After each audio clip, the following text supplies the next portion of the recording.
Welcome to প্রমোটর্স আর্থ। আমি সায়নী আজকে নিয়ে চলে এলাম আর একটা কুকিং রেসিপি। দেখুন, ছোট মাছের যে কাচকি মাছ হয়, ছোট মাছের চচ্চড়ি। এই ছোট মাছের চচ্চড়ি নানানভাবে করা হয়। এটা যখন আমরা রান্না করি তার বিভিন্ন রকমভাবে করা যায়। কখনো একটু ঝোলা ঝোলা নামানো যায়, কখনো এটাকে একদম শুকনো করে নেওয়া যায়। আমাদের বাড়িতে এটা একদম শুকনো শুকনো করে রান্না করাটাই বেশি পছন্দ করে। আমার শ্বশুরবাড়িতে বেগুন ছাড়া আলু দিয়ে এটা খুব পছন্দ করে, আর আমার বাপের বাড়িতে অল্প একটু বেগুন দেওয়া হয়। ঝাল ঝাল এই চচ্চড়ি হলে গরম গরম এক থালা ভাত কিন্তু খাওয়া হয়ে যেতে পারে। যারা এখনও অবধি বানিয়ে দেখেননি তারা কিন্তু আমার রেসিপি ফলো করে বানাতে পারেন, দেখবেন খুব ভালো লাগবে। এটার জন্য মাছগুলোকে ভালো করে ধুয়ে নিয়েছিলাম। নিয়ে এই যে অল্প অল্প করে মাছ দিয়ে ভেজেছি, লাস্ট পোর্শনটা আপনাদের এটা দেখাচ্ছি, ভাববেন না যে তেল ছাড়া ভেজেছি, তেল দেওয়া হয়েছিল এবং অল্প অল্প করে ভেজে ভেজে শেষে যখন তেলটা তো খুব টেনে নেয়, শেষে অল্প তেল যখন আর ছিল না, আমি নতুন করে আর কাঁচা তেল দিইনি, কারণ কাঁচা তেলের একটা গন্ধ ছাড়ে, তো অল্প অল্প করে ভাজতে হয়, নাহলে কড়াই কিন্তু আটকে আটকে যেতে পারে। অল্প করে ভেজে ভেজে নিয়ে আমি তুলে রাখছি। আর এইদিকে আলু আর বেগুনগুলোকে ছোট ছোট করে কেটে নিয়েছি, আলু ভাজার মতো করে আলুগুলো কেটে নিয়েছি। পেঁয়াজগুলো কুচি কুচি করে নিতে হবে।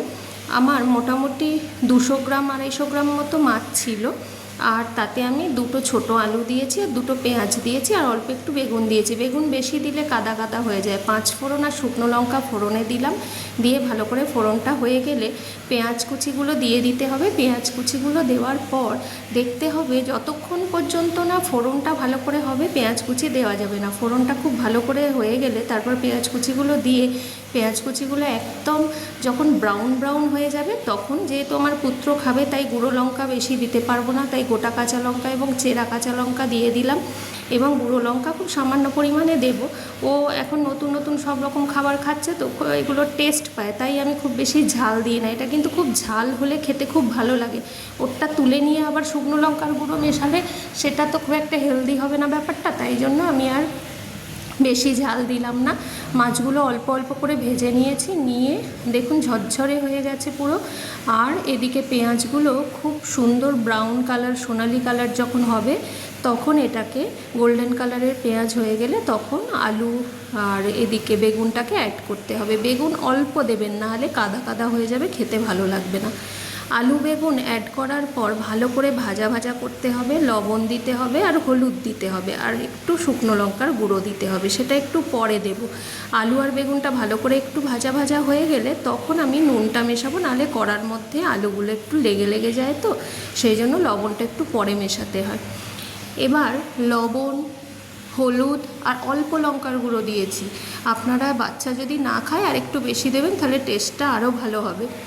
দিয়ে তারপর ভালো করে যখন ভাজা ভাজা হয়ে যাবে, এইভাবে কষিয়ে কষিয়ে নিতে হবে, যাতে বেশি জল না দিতে হয়। বেশি জল দিলে টেস্টটা খুব একটা ভালো হয় না। সরু সরু করে আলু কেটেছি, তো তাই মোটামুটি অনেকটাই সিদ্ধ হয়ে গেছে ভাজতে ভাজতেই। এরপরে একটু চাপা দিলাম, চাপা দিয়ে রেখে যখন আমি আবার চাপাটা খুললাম, তখন আলু একদম 90% মতো সিদ্ধ হয়ে গেছে। তখন মাছগুলো আস্তে আস্তে মেশাতে হবে। আলুটা যখন দেখবেন ভালোভাবে কাটা যাচ্ছে, চন্দ্রমুখী আলু তো তাড়াতাড়ি হয়ে যায়, মাছগুলো মিশিয়ে নিলাম। খুব বেশি তেল মশলার রান্না এটা না, একটু চটপটার জন্য ঝালটা একটু বেশি দিতে পারেন। আপনারা যারা এখনও অবধি বানিয়ে খাননি, অনেক রকম মাছের হয়, কাচকি মাছের হয়, পুঁটি মাছের হয়, মৌরলা মাছের হয়। আমি গ্রামের মেয়ে বলে অনেক ধরনের মাছের এই রেসিপি খেয়েছি, কিন্তু এই কাচকি মাছটা আমাদের গ্রামে খুব একটা বেশি পাওয়া যেত না, মৌরলা পুঁটিটা বেশি পাওয়া যায়। এটা আমি শহরে এসেই তারপরে খেয়েছি। এটাতে মৌরলা মাছে যেমন একটু তেতো হয়, পুঁটি মাছে অনেক সময় তেতো হয়ে যায় যদি ঠিকভাবে পেটটা পরিষ্কার না করা হয়, কিন্তু এই মাছটাতে একটা সুবিধা, তিতো সেরকম হয় না। অল্প জল দিয়ে চাপা দিয়ে দিয়ে এটাকে একদম ঝুড়ো ঝুড়ো মতো করে নিতে হবে।